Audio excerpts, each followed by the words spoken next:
escriba todo lo que vio. Él dice, escriba todo lo que vio. Dichoso el que lea y dichosos los que escuchen las palabras de esta profecía y tengan en cuenta lo escrito en ella, porque el tiempo está cerca. Esos son los primeros capítulos, primer versículo y primer capítulo de Apocalipsis. Luego en el versículo 9 dice, yo, vuestro hermano Juan, yo Juan, soy compartícipe de la tribulación del reino y de la paciencia en virtud de nuestra unión con Jesús. Estando yo en la isla de Palmos, entregado a la palabra de Dios y al testimonio de Jesús, caí en éxtasis el día del Señor. Oí entonces detrás de mí una voz estruendosa, como un sonido de trompeta que decía, escribe en un libro lo que veas y envíalo a los 7 iglesias, a Éfeso, Esmirna, Pérgamo, Tiatira, Sardes, Filadelfia y la Odisea. Qué responsabilidad tan grande aquí para el apóstol, para este testigo. Escribe lo que ves.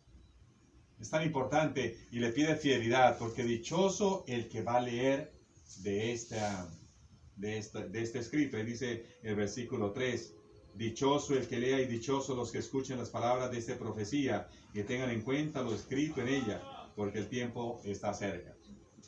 La palabra tiene poder, la palabra hablada, la palabra escrita tiene poder. Por eso aquí normalmente se dice papelito habla, o sea, lo que se escribe, ahí eso es lo que cuenta. Pero aún fuera de eso también, en las cortes, también lo que se dice, también se cuenta, ¿no? Mire que me dijo, eso es terrible. O sea, y lo van escribiendo, pero entonces lo ponen ahí, entonces ya al ponerlo en nota, pues ya queda plasmado, porque lo toman como testimonio oral y ya cuenta. Entonces, el escrito escribe. Y lo vamos a llevar hacia nuestra experiencia como creyentes, como experiencia miembros de la iglesia, como, digamos, aspirantes a ministerios o a servir en la iglesia. Entonces, lo que vamos a hacer hoy va a ser muy interesante, que es una práctica, que de hecho voy a compartir también con los padres en algún momento, de cómo nosotros, que estamos preparándonos en la oratoria, cómo llevar un mensaje, cómo comunicar, cómo debemos prepararnos, porque no simplemente es uno pararse allí delante de las personas, ya lleva uno preparado, lleva uno por escrito, o lleva uno sus apuntes. Yo sé que hay personas que dicen, no, yo no necesito preparar nada, a mí el Espíritu Santo me la... Bueno, hay personas que tienen la capacidad, pero normalmente los que somos limitados y no tenemos tanta capacidad, nos toca ayudarnos, porque la práctica hace al maestro. Cuentan que un pastor estaba preparando el sermón para el próximo domingo, estaba sentado ahí y escribía y de pronto agarraba el papel y lo botaba a la canasta. Y de pronto el niño, su hijo, se acercó y dijo, papá, pero no es que Dios dice que le inspira los sermones. Dice, sí, Él me inspira, pero lo que pasa es que a veces habla tan rápido que tengo que tomar notas. No alcanza a escribir. No alcanza a escribir, entonces me toca antes que me repita y ahí me toca. Buena. Entonces escribir es muy importante, porque escrito uno lo puede llevar y no se puede referir. Yo conozco personas, pues, por ejemplo, Francisco, cuando da sus sermones están escritos. Juan Pablo II, que le hablaba al mundo en tantos idiomas, lleva escrito. Un orador es aquel que es capaz de leer y pareciera que está el buen orador sabe leer. Una misa hice una prueba leyendo mi sermón escrito hace que un mes o un mes y medio, y lo puse aquí y lo hice escrito.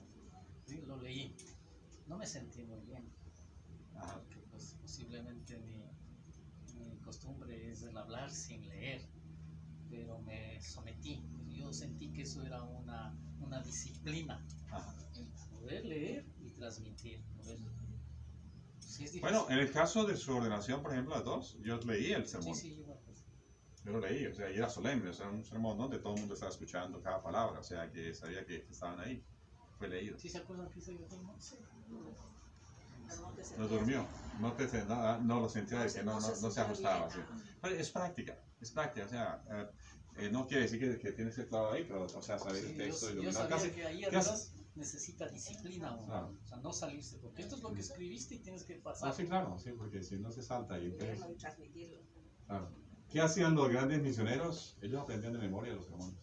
Esa era técnica, o sea, la técnica era aprenderlo. Como hace un comediante, muchos que hacen, se aprenden una rutina, se aprenden la rutina, ¿no? Y lo dicen para que no se leerlo y dominarlo, ¿sí? Me ayuda muchísimo. Pues bueno, entonces le dice el ángel a Juan, escribe. Entonces, como nosotros nos estamos preparando para servir al Señor, para servir en el ministerio de la predicación, y hay varios elementos en la predicación que son básicos y que hay que tenerlos muy en cuenta. Una de ellas es la presentación, o sea, cómo yo me presento ante un público, cómo yo me presento. La segunda es cómo yo tengo una historia que habla, una historia personal que va a impactar al que me escucha allí, pero mi historia personal. Y un tercer punto es cómo yo cierro un mensaje, cómo yo cierro un escrito. Una carta también, por ejemplo, cuando escribíamos cartas, tenía un encabezado, tenía un saludo, tenía un desarrollo y también tenía una despedida. O sea, vamos a trabajar ese aspecto para que lo empecemos también a practicar aquí, cuando tengan que presentar un trabajo o una exposición, ya tienen esos elementos. No es que solamente esos elementos para cuando estamos aquí en oratoria, sino también ya que lo empiecen los domingos también ya, o sea, o cuando tengan una catequesis o cuando tengan una persona, salir de lo que es el clásico. Buenas tardes, soy Flori y pues vengo a hablarles de la primera comunión, por ejemplo. Pues sí, es una presentación formal, tranquila, pero puede hacerla de otra manera que puede impactar y llamar la atención inmediatamente. Y dices, wow, esta señora elegante, esta señora nos va a decir algo especial, vamos a escucharla. O decir mi testimonio. También, por eso vamos a hacer un orden. Entonces, lo que vamos a hacer es lo siguiente. Ay, está aquí medio perdido con mis hojas. Guarden esto, repásenlo porque puede servir. La culpa es de la vaca, ¿no? Buenísimo. Bueno. ¿Ya tiene break? Ah, bueno, entonces no hay break. Ya vamos al break, tomamos algo y ya pasamos a la